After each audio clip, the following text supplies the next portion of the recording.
Bethel's bad boys. 2 Kings, chapter 2, verses 23 and 24.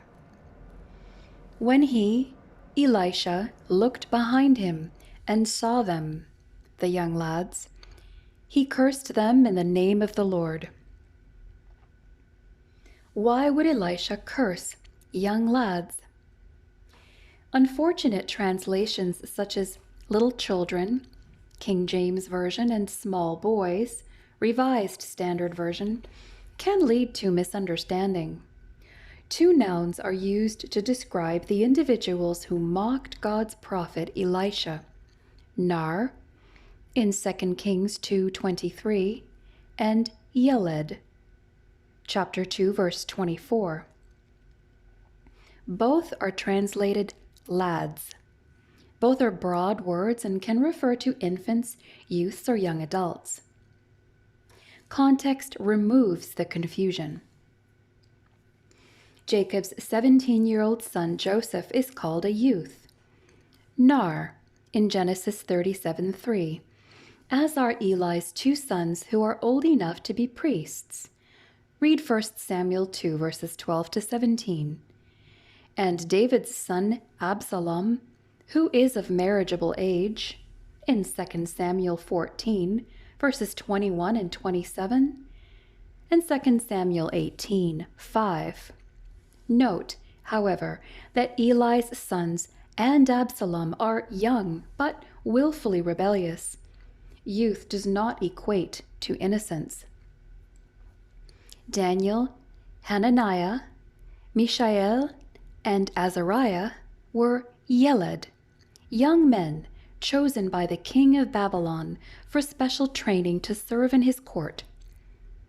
To qualify for training, they had to be physically noticeable and possess superior intellect. Refer to Daniel 1, verses 4 and 17. Both nar and yeled refer to young adolescents who are capable of all sorts of shenanigans, but old enough to know better. The young people confronting Elisha are of this sort, able to distinguish right from wrong.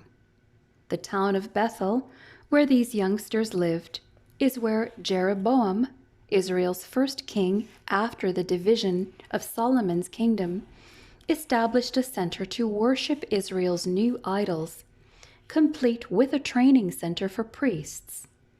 Read 1 Kings 12, verses 25 through 33. It is possible that all or many of these young men were priests in training.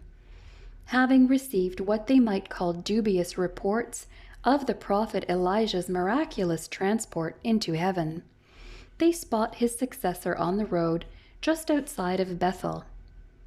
As Elisha draws close, they begin to heckle him. "Hey, you old leper, why don't you go the way of Elijah and disappear?" The term baldy or bald head is widely understood as a description for lepers who generally shaved their heads. They were considered outcasts with whom the elite had little patience. The youths did not believe Elijah's message, and they certainly were not going to accept the message of his successor. These hooligans were conveying their utter disapproval of Elisha and, by association, his God. Note that Elisha does not face off with these hoodlums. He leaves their fate or judgment to God and moves on.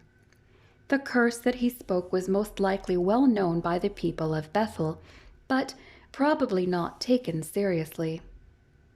"If then you act with hostility against me, and are unwilling to obey me, I will increase the plague on you 7 times, according to your sins. I will let loose among you the beasts of the field." Leviticus 26, verses 21 and 22.